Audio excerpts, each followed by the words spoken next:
My mother once said, "This house will be my final gift to you." But 3 months before she died, a man moved in.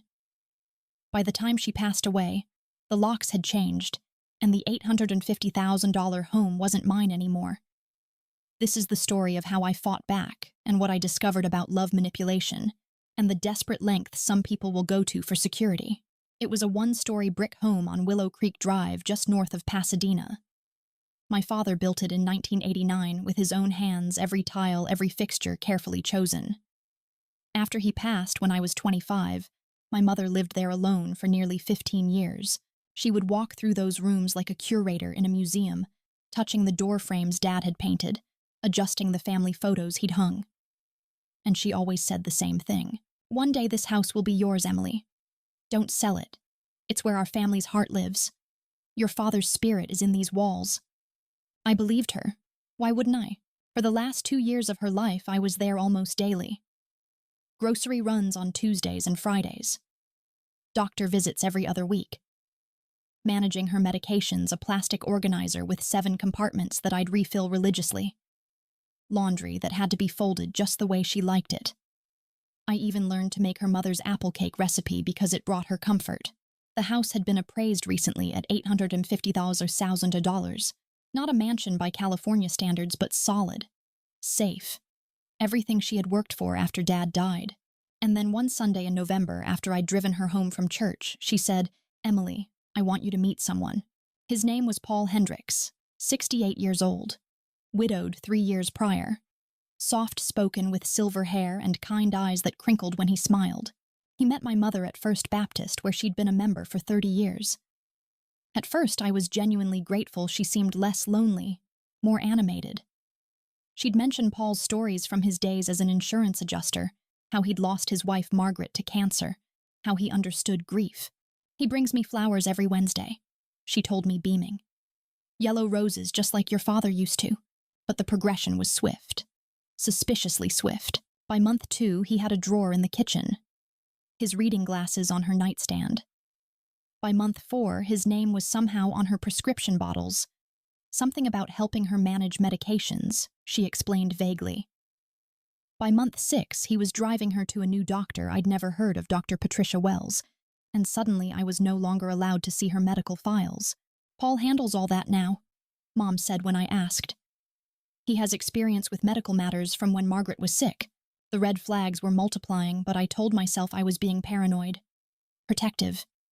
Maybe even jealous that someone else was caring for her. Then one Thursday afternoon in February, I came by with her favorite soup from the deli downtown, and my key didn't work. Paul opened the door, blocking the entrance with his body. He said, smiling that same gentle smile, "Your mom needs rest, Emily. Doctor's orders. I'll let her know you stopped by." He closed the door in my face. I stood there for 10 minutes, key in hand, listening to voices inside, including my mother's, though I couldn't make out words. What followed were the longest 6 weeks of my life.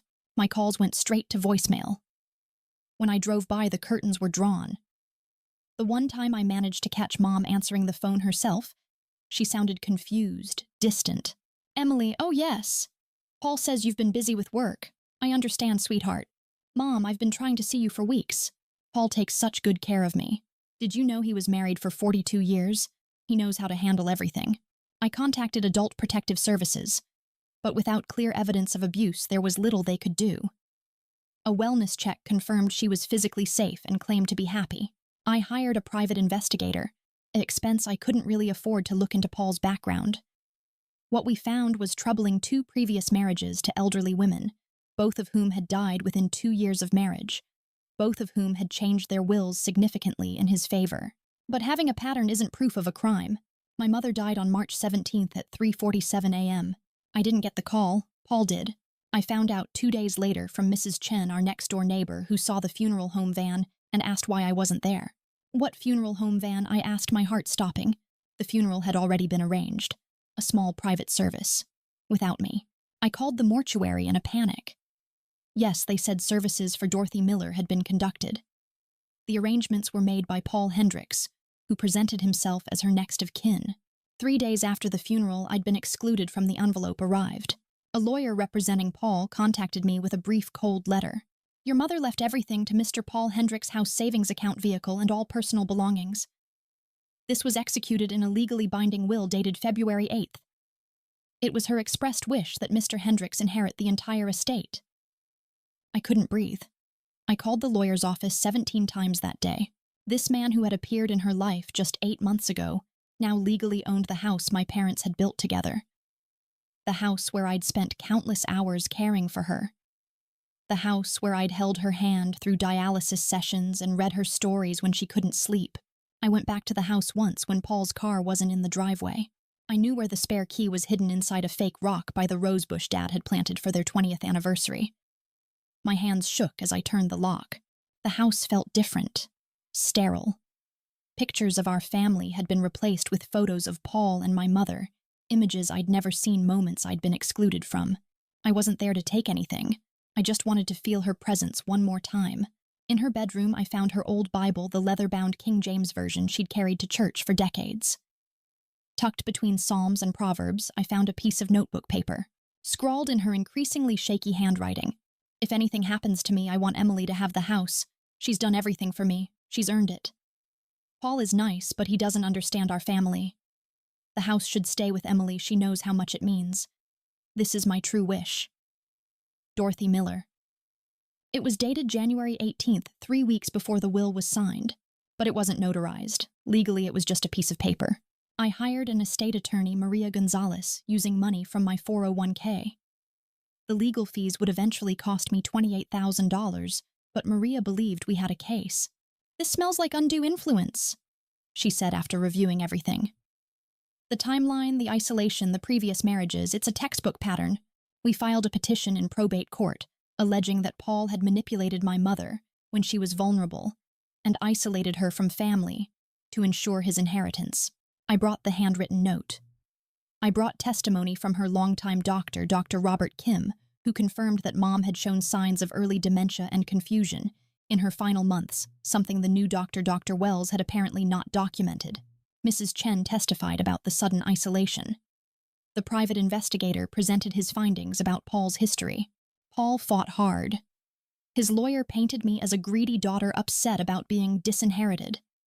They claimed my mother had made a rational choice to leave her estate to someone who had provided daily care and companionship. But during depositions, cracks appeared in Paul's story. He couldn't explain why he'd immediately changed the locks. He had no good answer for why the funeral had been arranged without notifying me. Most damaging, he couldn't produce any documentation showing my mother's alleged dissatisfaction with my care. Handwriting analysis confirmed the note was authentic. A psychiatric expert testified that the circumstances suggested classic undue influence isolation control of medical care and rapid changes to estate planning. After 8 months of legal battles, the court ruled in our favor. The judge found clear evidence of undue influence and noted that Paul's pattern of behavior with elderly women was deeply concerning. The will was invalidated. The estate reverted to her previous will, which left everything to me. After the judgment, something unexpected happened. Paul called me. His voice was different, smaller, older. The confident charm was gone. "I need you to understand," he said. "I wasn't trying to steal from your mother. I was terrified." He told me about his financial situation, how Margaret's cancer treatments had bankrupted him, how he'd lost their home, how at 68, he was facing homelessness and poverty. When I met Dorothy, I saw kindness, security. I convinced myself she needed me as much as I needed her. Maybe I did manipulate her, but I was drowning Emily. I didn't know what else to do. I didn't forgive him. But I understood that desperation can make people do terrible things. He moved out quietly, taking only his personal belongings. I live here now, the same creaky step by the back door where Dad used to pause to take off his work boots. The same orange trees in the backyard that bloom every March. Sometimes I think I hear her voice in the hallway calling me for dinner, just like when I was a child. I reframed that handwritten note. It hangs in the front hallway above the entry table where she used to sort mail. The house is worth more now, probably close to $1 million with the market surge. But I'll never sell it. Not because of the money, though financial security matters. I'll keep it because it represents something more important, that love and family matter more than convenience or fear. I've learned that elder abuse often wears a kind face. That loneliness makes people vulnerable. that sometimes fighting for what's right means fighting for what can't be measured in dollars. But mostly I learned this even when her mind was failing, even when she was isolated and confused. Some part of my mother remembered who had truly been there for her. That note wasn't just about a house. It was about being seen, being valued, being remembered. And in the end, that's worth everything.